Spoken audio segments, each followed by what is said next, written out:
अस्सलाम वालेकुम नाज़रीन, मैं हूं मंसूर अली खान। अपने ड्रिल चैनल के ऊपर आपको खुश आमदीद कहूँगा। आप देख सकते हैं कि मैं इस वक्त एक आउटडोर जगह पे आया हूँ और यहाँ से वीलॉग पे आपसे मुखातिब हूँ।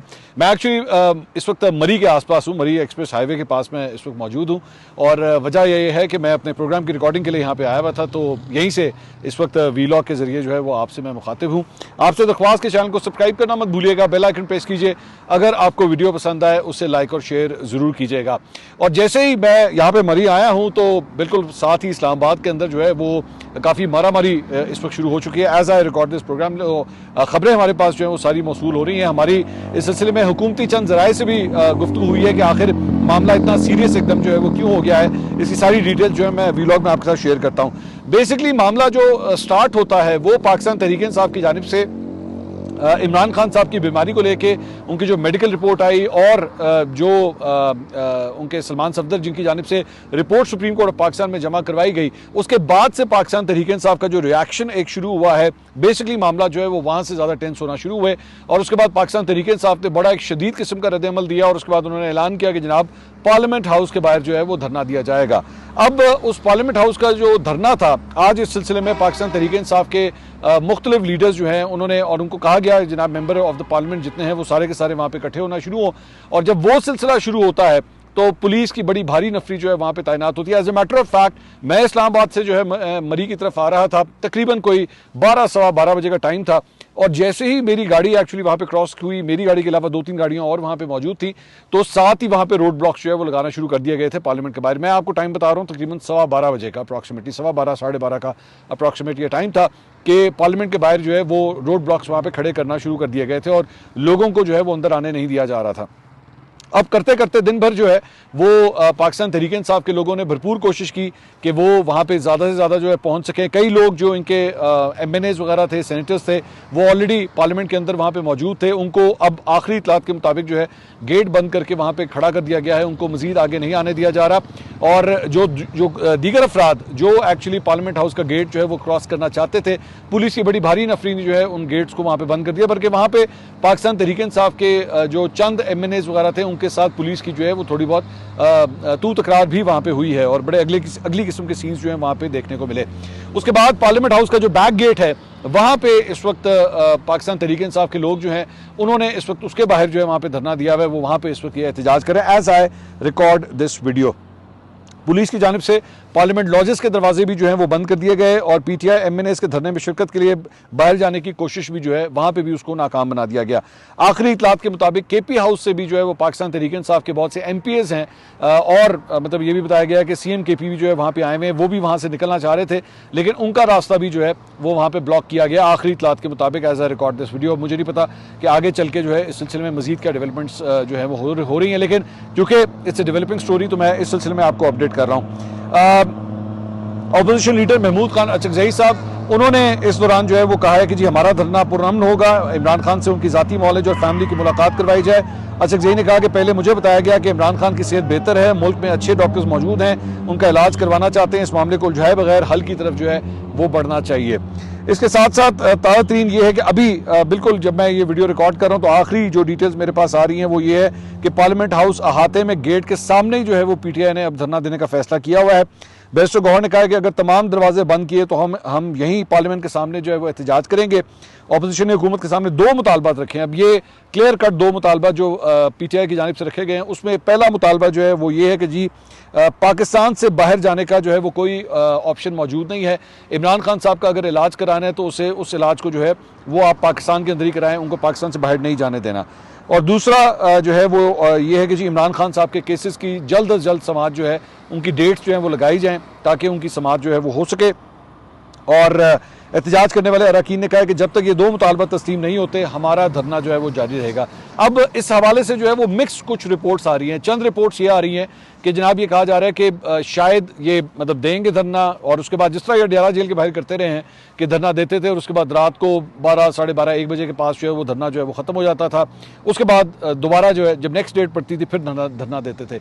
अभी भी जो है वो कुछ ऐसी बात हो रही है कि शायद इसी तरह मतलब आना जाना जो है वो लगा रहेगा, लेकिन अब एक कंटिन्यूस मोशन के अंदर अंदर जो है ना वो चीज़ को लाने की कोशिश की जा रही है। अलीमा खान साहबा ने जो है इस दौरान ट्वीट किया, उन्होंने कहा हम गुज़िश्ता रोज़ से चीफ जस्टिस ऑफ पाकिस्तान के तहरीरी हुक्म का इंतजार कर रहे हैं। तकरीबन 24 घंटे गुजर चुके हैं लेकिन हमें अब तक कोई वो मौसूल नहीं हुआ। इस दौरान चीफ जस्टिस ने इमरान खान को माहिर डॉक्टरों से फौरी इलाज दिलवाने के लिए 16 फरवरी की आखिरी तारीख दी हुई है। 16 फरवरी का मतलब है पीर का दिन, मंडे वाले दिन। हमारी पोजीशन वाज़े और दो टोक है। इमरान खान का मुआयना और इलाज माहिर डॉक्टरों के जरिए उनके ज़ाती मौलजीन की मौजूदगी में शिफा इंटरनेशनल में होना चाहिए। सो बेसिकली वो ये डिमांड कर रही हैं कि जनाब शिफा इंटरनेशनल के अंदर ही जो है इमरान खान साहब को शिफ्ट किया जाए, हॉस्पिटल में शिफ्ट किया जाए और वहाँ पे उनके जो पर्सनल डॉक्टर्स हैं उनकी निगरानी के अंदर जो है ये इलाज हो, अगर तो होना है। सो बेसिकली उनकी बहन का एक क्लियर कट मुतालबा ये है कि इस सारे मामले को जो है वो हॉस्पिटल के अंदर जो है वो ज़रूर शिफ्ट किया जाना चाहिए। दूसरा, उनकी दूसरी बहन नौरीन खान न्याजी, उन्होंने भी ट्वीट किया। उन्होंने कहा इमरान खान की सेहत की खबर उनकी आंख की बिनाई की मजीद खराबी का खदशा और उसका बचाव उजरत का तकाजा करता है। इमरान खान ने इन 900 से ज़ायद दिनों में कभी भी अपने लिए कुछ नहीं मांगा, हमेशा अपने लोगों के हकूक़ की बात की और आज भी पाकिस्तानियों के हकूक़ के तहफ़्फ़ुज़ के लिए डटे हुए हैं। कल भी उन्होंने कहा कि मैं अपनी बुनियादी हकूक़ के सिवा कुछ नहीं मांगता। उनकी आंख की बीमारी जल्द से जल्द इलाज और तवज्जो मांगती है। इस रिपोर्ट के बाद भी अदालतों और उनको कंट्रोल करने वालों की गफलत और मुक़तदरा की खामोशी जुर्म है। मेरा सवाल है कि क्या एक कैदी को अगर इमरजेंसी इलाज की ज़रूरत हो तो यूं ताख़ीर बरती जाती है? कल तक अलबत्ता जो है वो एक और जो डिफरेंस हमने देखा है सोशल मीडिया के ऊपर कि कल तक ज़्यादा फोकस जो है वो पाकिस्तान तहरीक इंसाफ की जो लीडरशिप थी वो सुपरिटेंडेंट अडयाला जेल के ऊपर जो है वो फोकस कर रही थी, उनके बारे में जो है वो तनकीद कर रही थी और उनके बारे में मतलब मुख्तलिफ जो बयान दिए गए। यहाँ तक भी मतलब उनकी एक बहन ने यह भी कहा कि जनाब इनकी फैमिली जो है उनको भी टारगेट किया जा सकता है। उन्होंने ये नहीं कहा कि टारगेट करें, लेकिन उन्होंने कहा कि उनको टारगेट किया जा सकता है। लोग जो हैं वो उस सुपरिटेंडेंट अडयाला जेल से जो है वो काफ़ी नाराज़ हैं क्योंकि उन्होंने इमरान खान साहब का बर वक्त इलाज नहीं करवाया, जिसकी वजह से सूरत हाल जो है वो यहाँ तक पहुँची है। इसके अलावा जंग के अंदर एक एक्चुअली टाइमलाइन जो है वो इस सारे मामले की, जो कि इतना इस वक्त सीरियस हो गया है, उसकी एक पूरी टाइमलाइन जो है वो पेश की गई है। उसमें उन्होंने बताया कि साबिक सुपरिटेंडेंट अडयाला जेल ने 1.5 साल के दौरान 25 मरतबा इमरान खान का मेडिकल चेकअप जो है वो करवाया है। 29 अगस्त 2025 को बिनाई कम होने की शिकायत पर पहली मरतबा पिम्स के एप्थेमोलॉजी डिपार्टमेंट के हेड डॉक्टर आरिफ ने उनकी आंखों का मुआयना किया। बाद में जनवरी में 2 मरतबा उनकी आंखों का मुआयना हुआ। अब्दुल गफूर अंजुम जो बेसिकली सुपरिटेंडेंट अडयाला जेल थे, उनके बारे में है कि जो उन्होंने चार्ज छोड़ने के रोज़ यानी 16 जनवरी को भी पिम्स की 3 रुकनी टीम से इमरान खान का चेकअप करवाया था। पीटीआई के रहनुमाओं की जानिब से इमरान खान की सेहत के हवाले से तहफ़्फ़ुज़ात का इजहार किया जा रहा है और इल्ज़ाम लगाया जाता है कि अडयाला जेल के साबिक सुपरिटेंडेंट अब्दुल गफूर अंजुम गफलत के मुर्तकिब हुए, जबकि जेल रिकॉर्ड के मुताबिक 13 जुलाई 2024 को अडयाला जेल में बतौर सुपरिटेंडेंट तैनाती से लेकर 16 जनवरी 2026 को उनके चार्ज छोड़ने तक Pakistan institute of medical sciences Islamabad यानी कि पिम्स के मुख्तलिफ अमराज के माहिर डॉक्टरों और इमरान खान के ज़ाती मौलजीन ने 25 बार जेल से इमरान खान का तिब्बी मुआयना किया। अब्दुल गफूर अंजुम ने चार्ज छोड़ने के रोज़ यानी 16 जनवरी को भी 3 रुकनी टीम से जो है ये इलाज करवाया, उनका मुआयना करवाया। ज़ाहिर का कहना है कि जेल इंतजामिया के पास चेकअप का मुकम्मल रिकॉर्ड मौजूद है, जिसके मुताबिक जेल इंतजामिया ने आई स्पेशलिस्ट से 3 मरतबा इमरान खान की आंखों का मुआयना करवाया है। और 29 अगस्त 2025 को बिनाई कम होने की शिकायत पर पहली मरतबा पिम्स के एप्थेमोलॉजी डिपार्टमेंट के हेड डॉक्टर आरिफ ने उनकी आंखों का मुआयना किया, जिसके बाद इमरान खान ने आंख में किसी किस्म की तकलीफ की शिकायत नहीं की थी। इसके अलावा 9 दिसंबर 2025 को पिम्स के डॉक्टरों की 6 रुकनी टीम ने बानी का तफसीली तिब्बी मुआयना किया और इमरान खान के दाएं पांव के तलवे में मौका बनने पर मेडिकल टीम ने मेडिसिन तजवीज़ की। जेल हुकाम का कहना है कि अगर आंख का कोई मसला था तो मेडिकल टीम को बानी आगाह कर सकते थे, लेकिन ऐसी कोई उस वक्त उन्होंने शिकायत नहीं की थी। सो ये बेसिकली एक टाइमलाइन है इमरान खान साहब की बीमारी को लेकर, जो मैंने अभी आपके साथ शेयर की है। अब इसी सिलसिले में गवर्नमेंट का मौक़िफ़ जो है सारे मामले के ऊपर, वो भी आपके साथ शेयर कर देते हैं। और वो मामला कुछ इस तरह है कि राना सनाउल्लाह साहब जो कि एक सीनियर रहनुमा मुस्लिम लीग नून के, उन्होंने आज मुझसे रब्ता किया और अपना एक पॉइंट ऑफ व्यू जो है उन्होंने मेरे साथ शेयर किया है। मैं चाहता हूँ कि गवर्नमेंट का पॉइंट ऑफ व्यू भी जो है वो आपके सामने रख दिया जाए। उनका ये कहना है कि नवंबर और दिसंबर के महीनों के अंदर जो है वो इमरान खान साहब की बहनों का एक्सेस था इमरान खान साहब तक, और अगर इमरान खान साहब को उन महीनों के अंदर अगर कोई प्रॉब्लम हो रही थी, जिस तरह रिपोर्ट के अंदर जो है तासुर दिया जा रहा है कि तब से आंख का मसला जो है वो इस तरह चलता आ रहा था, तो अगर ऐसा कोई इशू होता तो आखिर तब इस मामले को क्यों नहीं पिक किया गया, या तब इनकी फैमिली ने, इनकी बहनों ने जो है उस वक्त इस बारे में जो है वो किसी किस्म की कोई शिकायत क्यों नहीं की। तो जब उस वक्त कुछ नहीं था तो ये अब एकदम जो है वो किस तरह हो गया। चलें, अगर हो भी गया, वो ये कह रहे हैं, राना सनाउल्लाह साहब कहते हैं अगर ये हो भी गया है तो जाहिर बात है ये एक बीमारी है, बीमारी के जो है वो उसका इलाज होता है और इलाज जो है वो हर मुमकिन तरीके से जो है वो किया जाएगा। ऐसा नहीं है कि इस चीज़ को जो है वो इग्नोर कर दिया जाएगा। सो मैं कम से कम आज की जो डेवलपमेंट्स अभी तक हुई, अगर मैं इसके ऊपर मजीद बात करूं तो मैं ये देख सकता हूं कि गवर्नमेंट के ऊपर जो है सारे मामले का काफ़ी प्रेशर जो है वो आ रहा है और गवर्नमेंट जो है महसूस कर रही है कि इस चीज़ को जो है हमें किसी ना किसी तरह जल्द अज जल्द जो है हैंडल करना पड़ेगा, because this can not go on. Pakistan Tehreek-e-Insaf बड़ा इसके ऊपर सिवियर किस्म का रिएक्शन जो है वो शो कर रही है और गवर्नमेंट जो है उसकी वजह से मुझे फील हो रहा है कि उन्हें भी इसका प्रेशर जो है वो महसूस हो रहा है। सो लेट्स सी इसके ऊपर जो है वो क्या होता है। बल्कि उन्होंने सेनेट के इजलास में जो है राना सनाउल्लाह साहब ने खिताब भी किया। उन्होंने कहा मेरा दावा है कि इमरान खान ने आंख की शिकायत जनवरी के पहले हफ्ते में की और 16 जनवरी को मुआयना हुआ। 19 जनवरी को टीम ने इमरान खान का दोबारा मुआयना किया और उनके टेस्ट किए। उन्हें जेल के डॉक्टर ने ड्रॉप्स दिए जिसका उन्होंने 3-4 दिन इस्तेमाल किया। 24 जनवरी को इमरान खान को इंजेक्शन लगाया गया। ये चीज़ें डॉक्यूमेंट पर मौजूद हैं। अगर कायदे हिज़्ब इख्तिलाफ यानी कि अपोजिशन लीडर कहें तो उनके हवाले कर देता हूँ। ये कहना गलत है कि 4 माह से शिकायत की जा रही थी। जब भी इमरान खान ने शिकायत की उनका चेकअप हुआ, इसलिए 4 माह की गफलत वाली जो है वो कोई बात नहीं है। ये राना सनाउल्लाह ने कुछ मिलती जुलती बात ही जो है वो मेरे साथ भी बिल्कुल ऐसी ही की थी कि जनाब ये इट डजंट मेक सेंस कि इतने महीनों से जो है कोई उनको ये प्रॉब्लम थी। अगर ये प्रॉब्लम डेवलप हुई है तो जनवरी के अंदर डेवलप हुई है और जनवरी के एंड के अंदर जो है उनका इस तरह जो है वो इलाज किया गया है। इसके साथ साथ इस्लामाबाद में वज़ीर दाखिला मोहसिन नकवी साहब से मीडिया की गुफ्तगू हुई। वहाँ पे उन्होंने बताया कि जी 2 माह में इस्लामाबाद की जेल जो है वो तैयार हो जाएगी, जिसके बाद इमरान खान को वहाँ पे जो है वो मुंतकिल किया जाएगा। उन्होंने कहा कि जेल के अंदर तमाम तिब्बी सहूलियत मौजूद हैं। इमरान खान को सज़ा इस्लामाबाद की अदालत से हुई है, उन्हें इस्लामाबाद जेल मुंतकिल किया जाएगा। इसके अलावा राजदीप सरदेसाई जो इंडियन जर्नलिस्ट हैं, उन्होंने इमरान खान के इस मामले के ऊपर जो है वो कुछ कॉमेंट किया है। उन्होंने ट्वीट किया। उन्होंने कहा last night I posted on Imran Khan's health in prison and the tweet has got huge response, but here is my question, why haven't cricketers, sportsperson in Pakistan and around the world spoken out loudly in one voice for Imran's safety? We mix politics and cricket on the wrong issues. Why don't the stars speak in solidarity for one of their own? इतना सन्नाटा क्यों है? So basically ये Sholay film का dialogue है जो वो इस्तेमाल कर रहे हैं और उसमें उन्होंने कहा कि जनाब इमरान खान साहब को के हवाले से जो है वो दीगर जो क्रिकेटर्स हैं या स्पोर्ट्समैन हैं पाकिस्तान में या इंडिया के अंदर या अराउंड द वर्ल्ड, उन्हें भी आवाज़ बुलंद करनी चाहिए कि बेशक वो एक पॉलिटिशियन तो हैं लेकिन एक साबका क्रिकेटर भी हैं और उनके लिए जो है वो आवाज़ ज़रूर बुलंद की जानी चाहिए। सोहेल वड़ाइच साहब ने जनाब एक नया पंडोरा बॉक्स जो है वो आज खोला है और मेरे ख्याल में आज की एक और बहुत बड़ी खबर है जो सोहेल वड़ाइच साहब ने दी है। उन्होंने कहा जी 3 साला कौमी हुकूमत। अब ये 3 साला कौमी हुकूमत जो है इसका पूरा एक प्लान वो बता रहे हैं कि जनाब इस किस्म का कोई प्लान बन रहा है। ज़हन में रखिएगा कि सोहेल वड़ाइच साहब ने आज से चंद हफ्ते पहले वंडर बॉय का भी एक कॉलम जो है वो लिखा था और उसके बाद थतली मच गई थी पूरे पाकिस्तान के अंदर कि ये वंडर बॉय कौन है, किसको ढूंढा जा रहा है, कौन सा वंडर बॉय जो आ रहा है। जबकि उसके अंदर उन्होंने जिक्र ये किया था कि जी एक लाइन मुझे आज भी याद है कि जी शहबाज शरीफ साहब जो है वो सोना है लेकिन यहाँ पे मुक्तदरा को जो है वो हीरे की तलाश है। और उसके बाद हमने एक बड़ा तफसीली पॉडकास्ट भी सोहेल वड़ाइच साहब का किया था जिसमें उन्होंने कहा था कि जनाब एस्टैब्लिशमेंट के एक हिस्से के अंदर जो है ये सोच पाई जाती है कि शायद हमें चीज़ों को और भी ज़्यादा एग्रेसिवली, यानी एग्रेसिवली से मुराद है कि और भी ज़्यादा एक्टिवली जो है हमें कम से कम हैंडल करना चाहिए। तो आज का जो कॉलम है वो मैं आपके सामने पढ़ता हूँ ताकि आपको आइडिया हो सके कि वो बेसिकली अब किस चीज़ की तरफ इशारा कर रहे हैं जो 3 साला कौमी हुकूमत है उसके बारे में। उन्होंने कहा फिर कहता हूँ शुभ शुभ बोलना चाहिए, फिलहाल सियासी क़यामत का इम्कान है और ना ही शहबाज हुकूमत के जाने की गिनती शुरू हुई है। चलें पहली लाइन से तो क्लियर हो गया कि मौजूदा हुकूमत के हवाले से जो है वो कोई ऐसी बात नहीं है।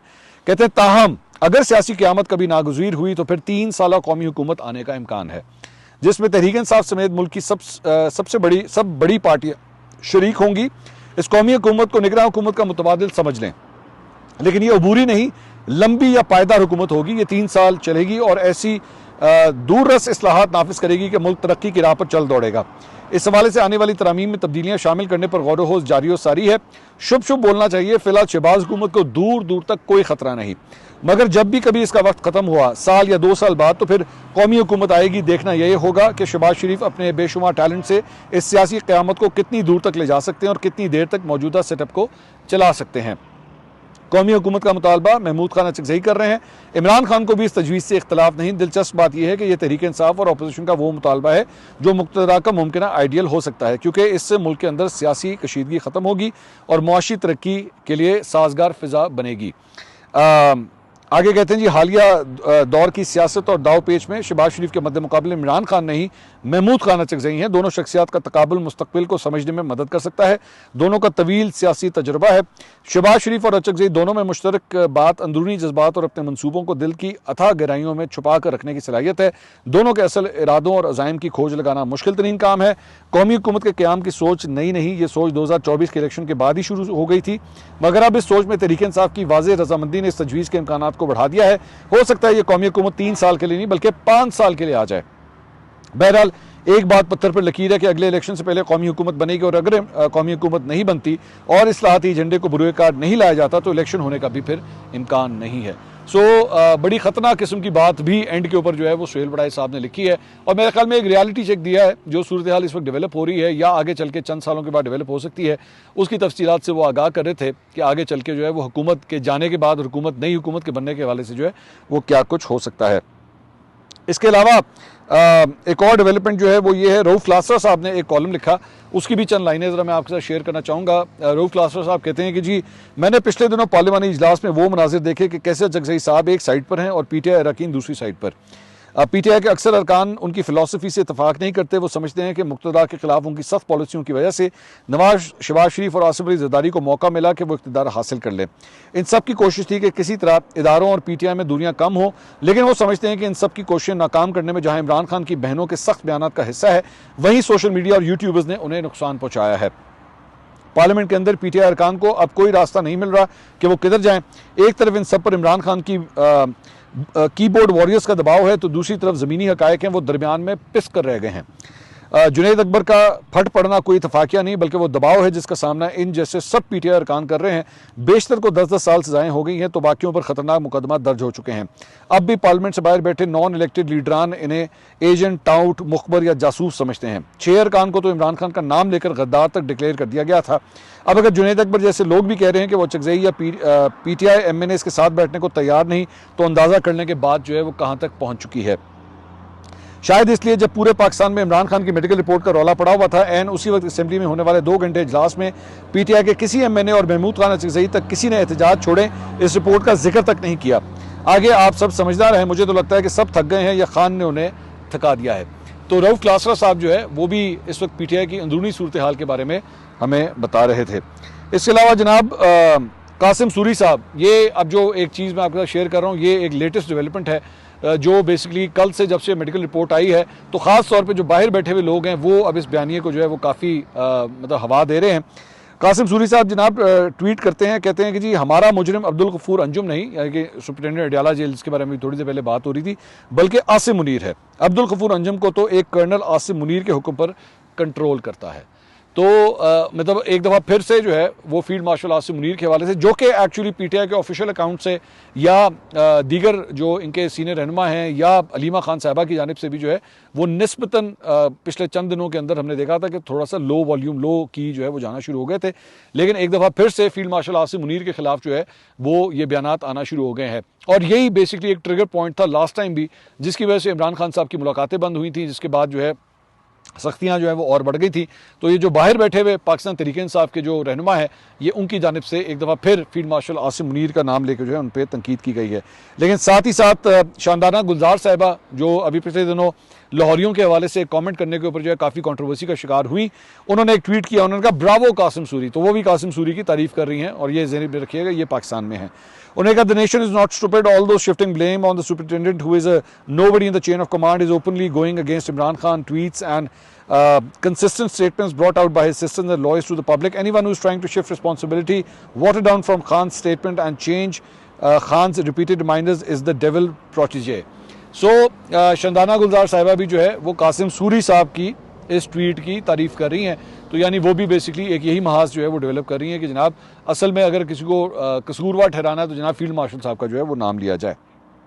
इसके अलावा एक और डेवलपमेंट जो है वो मेरे ही इदारे से जुड़े एक सहाफ़ी के साथ हुई है, और वो हैं जनाब हम न्यूज़ के इस्लामाबाद ब्यूरो के प्रोड्यूसर खुर्रम इकबाल साहब। खुर्रम इकबाल साहब जो है वो बेसिकली उनके ऊपर ये इल्ज़ामात मौजूदा हुकूमत की जानिब से लगाए गए कि जनाब उनकी जानिब से एक ट्वीट की गई है और जनाब उनकी ट्वीट को जो है वो तोड़ मरोड़ के पेश किया गया है। मरियम नवाज साहिबा की ट्वीट थी, सॉरी मैं बताना भूल गया, जलसे की एक ट्वीट थी जिसके अंदर जो है उनके ऊपर ये इल्ज़ाम है कि जनाब उन्होंने इस ट्वीट को जो है तोड़ मरोड़ के पेश किया। और मतलब ये, और उसके बाद इनकी इस ट्वीट को जो है वो हमारे एक बड़े सीनियर एंकर है, मेरे ख्याल में खुर्रम इकबाल जो है वो शायद उनकी अपनी ट्वीट के ऊपर इतना मसला नहीं होता, लेकिन एक्चुअली एक बड़े सीनियर एंकर है पाकिस्तान के, उन्होंने इनकी ट्वीट को कोट ट्वीट कर दिया, जिसकी वजह से उसकी जो कवरेज थी वो बहुत ज़्यादा हो गई। मतलब वो जो सीनियर एंकर है उनके लाखों में ट्विटर अकाउंट्स फॉलो करते हैं उन्हें, तो उनकी कवरेज जो है वो बहुत ज़्यादा हो गई। तो हुआ ये है कि जनाब खुर्रम इकबाल साहब लाहौर में आज अपनी बहन के घर पे थे, छुट्टियों के ऊपर थे वो, तो अपनी बहन के घर पे थे। सादा कपड़ों में अफराद जो हैं वो सहाफ़ी कॉलोनी में उस घर के अंदर जो है वो दाखिल हुए हैं और खुर्रम इकबाल को जो है वो उठा के ले गए। अब मेरा सवाल ये है कि आखिर कब तक सहाफ़ी, अगर चले मैं कहता हूँ उससे गलती हुई है या अगर उसने गलत किया है, वैसे तो वो ये खुद क्लेम करते हैं, अगर आप उनकी ट्विटर की टाइमलाइन जाके देखें तो वो ये कह रहे हैं कि मैंने कोई गलत नहीं किया, सरकारी टीवी के ऊपर मुख्तलिफ चैनलों के ऊपर जो ट्वीट जिस तरह नशर हुई है उसी में से जो है वो क्लिप निकाल के ट्वीट किया गया है, जिसमें बेसिकली अलेजिडली मरियम नवाज साहिबा जो हैं वो उनकी ज़बान फिसल गई बात करते करते तकरीर के दौरान, तो उन्होंने सिर्फ वही वीडियो जो है वो ट्वीट की है। लेकिन खुर्रम इकबाल का जो कसूर था वो ये था कि जनाब उसने वो वीडियो जो है वो पोस्ट कर दी और उसके बाद जो है अगले 24 घंटे के अंदर खुर्रम इकबाल को जो है वो घर से उठा लिया जाता है। अब मेरा दोबारा ये सवाल है कि ये लॉलेसनेस जो है ये कब ख़त्म होगी? अगर खुर्रम इकबाल ने कुछ गलत किया है, अगर उसने, आप मुझे नहीं पता इसके पीछे एनसीसीआई है या कौन है, आई डोंट नो, क्योंकि अभी तक as I record the video किसी ने अब तक इसका कोई क्लेम नहीं किया हुआ। अगर उसने ऐसा कुछ किया भी है तो उसका तरीकाकार ये है कि आप उसको समन करें, आप उसको बुलाएं, आप उसका पॉइंट ऑफ व्यू सुने, इन्वेस्टिगेशन करें, and then comes the point of arrest कि जी हाँ जी ठीक है हमने इसको फॉर्मली अरेस्ट किया। पता ही नहीं है इस वक्त, मतलब हमारे इदारे का वो लड़का है और हमें पता ही नहीं है इसको उठा के कौन लेकर गया। सो जब तक ये सिलसिला चलता रहेगा तब तक जाहिर बात है बदनामी आपका खुद ब खुद पीछा करेगी। आपकी जो नेक नामी है या अगर आपकी कोई डेवलपमेंट है या कोई काम है, अगर किसी शोबे में आप कर भी रहे हैं तो उसके ऊपर ये स्याह लेयर जो है वो ऑटोमेटिकली आ जाएगी कि अगर आप लोगों को इस तरह उठा के जो है वो जाते रहेंगे। तो आई होप कि जो और ज़हन में रखिएगा कि लाहौर के अंदर जो है वो मुस्लिम लीग नून की हुकूमत है, मरियम नवाज साहिबा की हुकूमत है और वज़ीर इत्तलात के जो है वो अज़मा बुखारी साहिबा हैं, जिनके दौर के अंदर इस तरह एक सहाफ़ी को जो है वो उठा के ले जाया गया। So this needs to stop. ये आखिर ये सिलसिला जो है वो आखिर कितनी देर जो है वो इस तरह चलता रहेगा। इसके अलावा बांग्लादेश में आम इंतखाबात जो हैं उसके रिजल्ट जो हैं वो काफ़ी हद तक अब आना शुरू हो चुके हैं, सिलसिला जो है वो जारी है। और BNP जो खालदा ज़िया साहिबा की बेटी जो साबका वज़ीर आज़म है उनके बेटे की जो पार्टी है, उन्होंने एक वाज़ेह बरतरी जो है वो हासिल कर ली है और इत्तेहादी जमातों ने 299 में से 209 नशिस्तें जो हैं वो जीत ली हैं। सो एक भारी अक्सरियत के साथ जो है वो अगली हुकूमत बनाने के लिए तैयार हैं। और BNP की जानिब से जो है वो, जबकि जमात इस्लामी और उसके इत्तेहादियों ने जो है वो 70 सीटें हासिल की हैं। BNP की जानिब से ये बात कही जा रही है कि सबसे पहले वो भारत से, जैसी वो हुकूमत कायम करेंगे, भारत से हसीना वाजिद की एक्सट्रेडिशन के लिए जो है वो अपील करेंगे कि इनको जो है भारत बाहर निकाले। और भारत के लिए जो है वो बड़ी एक इंटरेस्टिंग सिचुएशन इसलिए डेवलप हो गई है कि एक नई हुकूमत अब बांग्लादेश के अंदर आने जा रही है और ये वो हुकूमत है जो सारी ज़िंदगी हसीना वाजिद के अगेंस्ट पॉलिटिक्स करती रही है। और हसीना वाजिद जो है वो उसे हमेशा एक इंडिया का लैपडॉग जो है वो कहा जाता रहा है। तो अब जब एक ऐसी हुकूमत बांग्लादेश में आएगी तो इंडिया, जबकि इवन नरेंद्र मोदी ने जो है इस पार्टी को मुबारकबाद भी दी इलेक्शन जीतने के ऊपर, लेकिन सवाल ये है कि इस हुकूमत के साथ उनके ताल्लुकात जो है वो कैसे डेवलप होंगे, क्योंकि BNP ट्रेडिशनली जो है वो प्रो पाकिस्तानी सेंटिमेंट जो है वो रखती रही है। तो इंडिया के लिए ये एक बड़ी परेशान कुन खबर है कि बांग्लादेश के अंदर जो है वो BNP जैसी पार्टी जो है वो आ रही है और वो अब इक़्तिदार को जो है वहाँ पर आके संभालेगी। तो ये जनाब अब तक की अपडेट्स थी। इंशाल्लाह अगली वीडियो में आपसे दोबारा मुलाकात होगी। अल्लाह हाफ़िज़।